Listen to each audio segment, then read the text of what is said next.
अस्सलामुअलैकुम। आज एक बहुत ही अफसोसनाक वाक़या हुआ।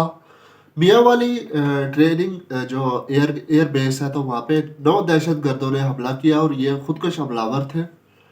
कोई बहुत ज़्यादा नुकसान तो नहीं हुआ, लेकिन जो ग्राउंड किए हुए तैयारे थे उनको कुछ आग वगैरह लगी, कुछ इस तरह हुआ और वो 9 के 9 दहशतगर्दों को मार दिया गया।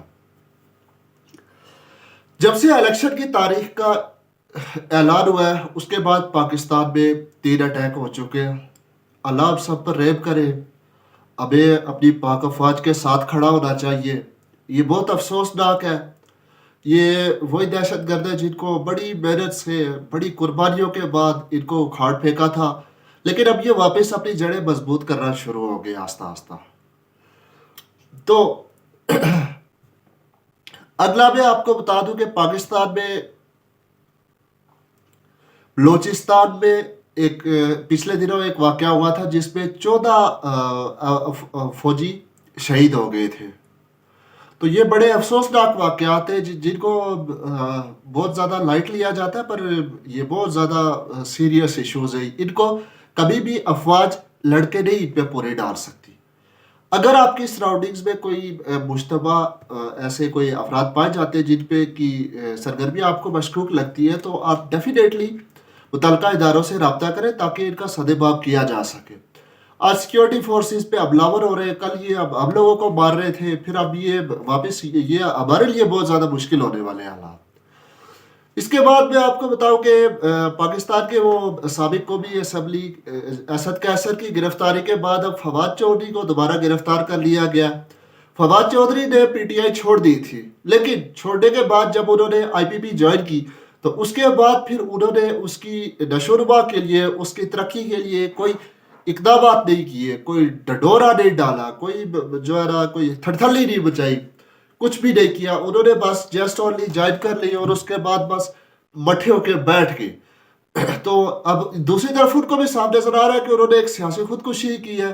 सियासत उनकी मुकम्मल तौर पे ख़त्म हो गई है। पाकिस्तान इस्तेहकाम पार्टी में जाने वाले अक्सर लोगों के साथ यही हुआ कि उनकी सियासत मुकम्मल तौर पर ख़त्म हो गई है, अब उसमें कुछ भी नहीं बचा।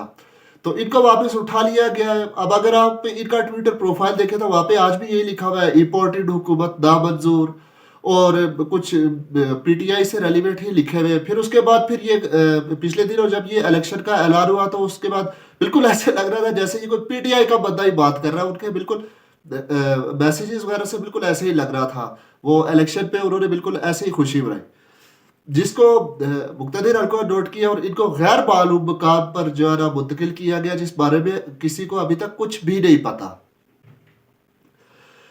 एक और सबसे इम्पोर्टेंट डेवलपमेंट जो हुई है, पेशावर हाई कोर्ट का फैसला आ गया। पाकिस्तान में तहरीक इंसाफ को किसी भी किस्म की सियासी गर्मियां नहीं करने दी जा रही थी। अभी अगर कहीं पे कॉर्नर मीटिंग करने की ट्राई करते 100-150 अफराद के लिए, तो वहाँ पे 30-35 हजार लोग वैसे ही इकट्ठे हो जाते। तो उस हवाले से जैसे ही ये कोई करते थे, इनको पुलिस पकड़ धक्कड़, गिरफ्तारियां, ये वो इधर उधर, इन पे काफी ज्यादा प्रेशर बनाया जाता था। तो पेशावर हाई कोर्ट का इस हवाले से साफ फैसला आ गया। उन्होंने ये बात कही है कि पीटीआई को हर किस्म की सियासी सरगर्मियां करने की मुकम्मल आज़ादी है, और उसके अलावा सिक्योरिटी फोर्सेस की जिम्मेदारी है कि वो इनको हर तरह से तहफ़्फ़ुज़ मुहैया करें। फिर उसके बाद पाकिस्तान में एक और इमरान खान तोशा खाना केस, जिसमें इमरान खान को नाअहल किया गया था, तो उसकी दोबारा समाअत हो रही थी। तो वो 8 नवंबर के लिए मुकर्रर कर दी गई है। उनकी अपील को एक्सेप्ट करने के बाद समाअत मुकर्रर कर दी गई है 8 नवंबर, और यहाँ पे फैसला होगा। अगर ये पिछला फैसला अगर कलअदब करार हो जाता है, तो उसके बाद फिर इमरान खान वापस इलेक्शन लड़ सकेंगे। अब देखते हैं कि क्या होता है। नेक्स्ट वीडियो तक के लिए मुझे दीजिए इजाज़त। अल्लाह हाफिज़।